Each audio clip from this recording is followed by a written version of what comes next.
Eles dizem para não falar sobre maçonaria. Ellen White diz que se estudarmos o livro de Apocalipse, ele nos ensinará a ficar longe das sociedades secretas, especialmente da maçonaria. Eu estava pregando em Oklahoma, onde cada carro tinha um símbolo maçônico, onde o oficial de polícia tinha um símbolo da maçonaria, onde a cadeira do chefe de polícia tinha um símbolo da maçonaria. Quando ele pisava no freio do carro, acendia uma luz atrás com um símbolo da maçonaria. E 35 maçons se tornaram adventistas do sétimo dia. Alguns maçons de alto grau. Eu vou contar histórias que vocês nem imaginam. Quando o médico me ligou, era um especialista residente, ele disse: eu tenho um paciente, ele está morrendo, ele é maçom de alto grau. E eu não sei o que você conseguirá falar com ele, mas eu assisti seus DVDs e eu sei que você fala sobre maçonaria. Você poderia vir falar com ele? Ele está hospitalizado no leito de morte. Bem, ok. Se você quiser, eu vou. Ele disse a mim: eu assisti seus DVDs e eu não acredito em nenhuma dessas palavras, mas eu não sei a quem mais recorrer. Eu perguntei: onde você está? Ele disse: em Pretória, no Hospital Geral. Eu disse: eu também estou em Pretória, justo agora. Estou fazendo uma campanha evangelística. Ele disse: posso ir te buscar? Eu disse: sim, pode. Ele me buscou e me levou ao hospital, onde estava o grão-mestre, grau 33, maçom de alto grau, da África, morrendo no seu leito de morte. E tinha uma senhora no quarto, e eu fui com a minha Bíblia, e ela olhou para mim e disse: você não pode entrar aqui com esse livro. E eu disse: desculpa, senhora, quem é você? Ela disse: sua esposa. Eu disse: bem, você pode não querer, mas foi ele que me convidou, então ele deve decidir. Então eu disse a ele: você quer que eu fique? Ele disse sim. E ela fez uma birra e saiu. Então ficamos eu, o maçom, o médico e o diretor do hospital. E nós conversamos por longas horas. E ele gritava e me dizia: como você sabe disso? Como supõe isso? Mas depois de tantas indas e vindas, e às vezes ele gritava e dizia: Lúcifer é o verdadeiro Filho de Deus, Jesus é um impostor, ele será destruído. E eu disse: você está errado. E eu comecei a falar porque ele estava errado. E às vezes ele caía em si. E ele disse: eu não posso ser salvo. E por que você não pode ser salvo? Ele disse: eu tenho sangue nas mãos. Eu tenho ordenado um monte de execuções. Por isso eu tenho sangue nas mãos. Eu disse: o sangue de Jesus é mais importante que o seu sangue. Ele pode te salvar. Ele pode salvar Nabucodonosor, ele pode te salvar. Então ele disse a mim: se eu conseguir sair daqui, você poderia ir à minha loja e falar a nós? E eu disse: sim, eu vou. E ele se recuperou. Ele teve uma grave infecção, ele esteve à beira da morte. Mas ele nunca entrou em contato comigo novamente. Ele nunca me contatou até o dia de hoje. Mas adivinha só, o médico residente e o diretor do hospital hoje são adventistas do sétimo dia. Por quê? Porque ouviram a mensagem diretamente do pregador. E o que eu tinha pregado era a verdade. Naquela mesma noite, uma jovem adventista veio a mim. Ela disse que estava noiva de um jovem rapaz, mas ela não queria se casar antes de falar comigo. Naquela mesma noite, enquanto eu dava a palestra na campanha, esse rapaz veio falar comigo. E ele disse: você não sabe quem eu sou? Ele disse: eu sou um assassino. Eu trabalho para uma ordem militar, uma ordem maçônica especial. Na minha família há muitos oficiais e eu estou amando essa garota, mas eu não posso deixar a maçonaria. Eles me matariam, porque eu sou um assassino. E disse o que ele fazia nessa ordem, alguns detalhes. Ele explicou a mim o que eles faziam. Eles eram enviados a alguns países, como por exemplo o Iraque. Eles iam para lá com milhões e milhões de dólares. Eles diziam: quando a guerra acabar, todas as receitas do petróleo virão com as companhias petrolíferas e eles ficariam super ricos. Então eles aproximavam dos grandes líderes do país. Assim, fazia um negócio com uns líderes aqui e depois com outros grupos ali.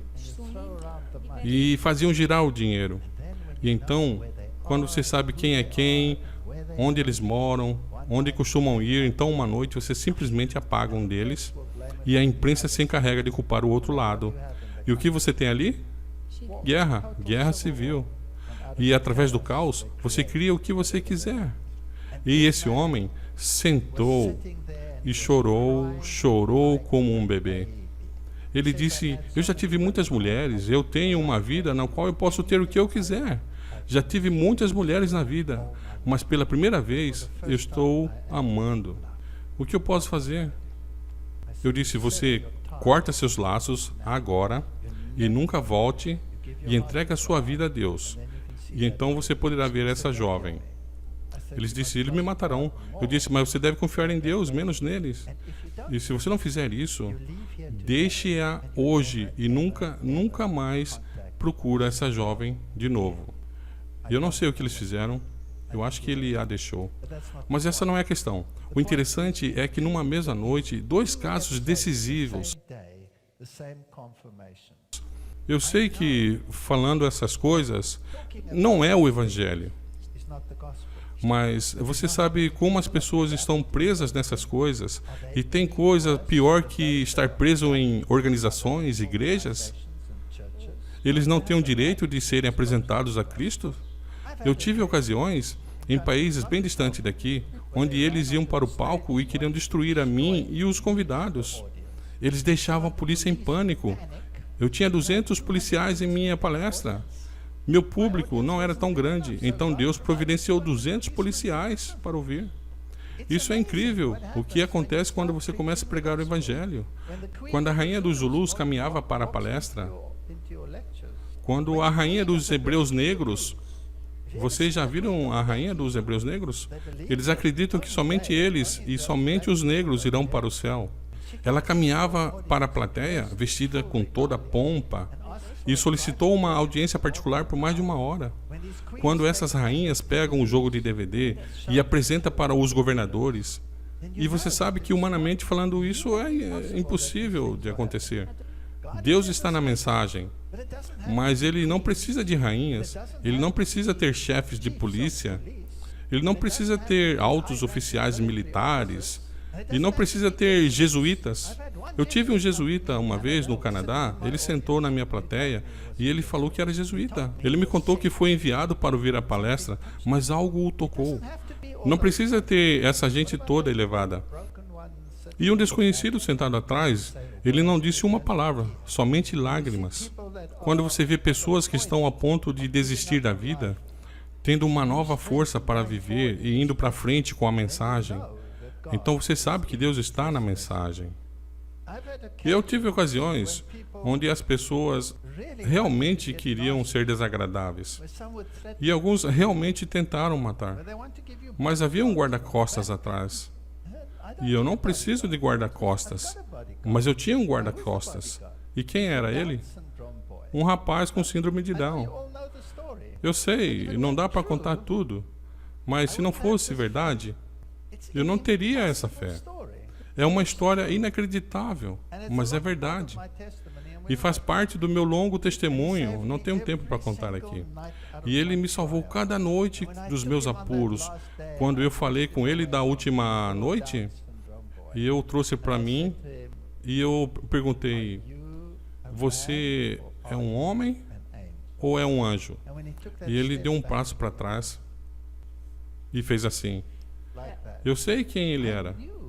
Se eu te contasse todas as experiências que tenho tido voando por todo mundo, e quantas vezes puseram a arma no meu nariz, ou me trataram desumanamente, e quantas vezes eles tentaram cancelar minhas palestras, com avisos que ninguém deveria ir à palestra, isso feito por irmãos.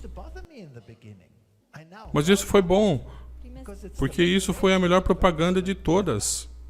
Você fala para os estudantes não irem à palestra e todos eles aparecem lá. É incrível. É empolgante trabalhar para Deus. Se tua vida está chata, começa a trabalhar para Deus.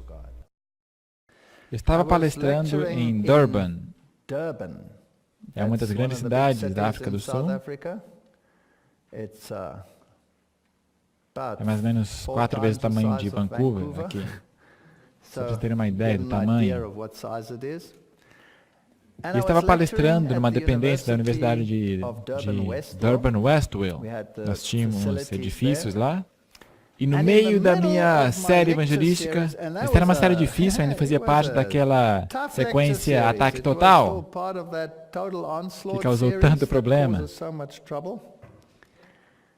Mas traz tantas pessoas. Portanto, problema, enquanto houver frutos, para mim tudo bem. E de repente eles gritaram. E todos tinham que se levantar.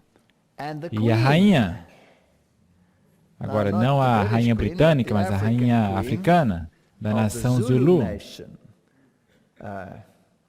A nação Zulu é dividida em províncias e no reinado. Estão todos relacionados, mas o chefe dá diferentes papéis para a rainha, o rei. E o rei, nesse tempo, ainda é hoje, da nação Zulu, era Buthelezi, Gacha Buthelezi. Ele também foi o primeiro-ministro em alguma parte de sua vida. Paralelamente a Nelson Mandela.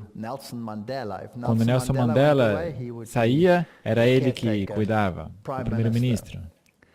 E ele está numa família adventista, esse chefe. Ele não é adventista, mas os pais dele são adventistas. Porque na política, tudo indica, não é conveniente para ele ser adventista. Mas casado com ele estava a rainha. E a rainha é uma de suas 21 esposas. Você tem que entender que ali funcionava como no tempo de Esther. Se o rei chama e você resiste, acabou. Você tem que aceitar. Faz parte. Ele chegou com toda a sua comitiva, em roupagem típica africana. Ela sentou lá na primeira fileira. E o seu nome era Rainha Mfonte. E ela era uma adventista do sétimo dia. Ela era a única adventista do sétimo dia de sua família. Todas as outras esposas eram não adventistas. Portanto, eu comecei e fiz as palestras, e algumas das palestras têm muita política, como você sabe. E depois da primeira palestra, ela se levantou e veio falar comigo e disse: você se importa se eu fico sentado na última fileira?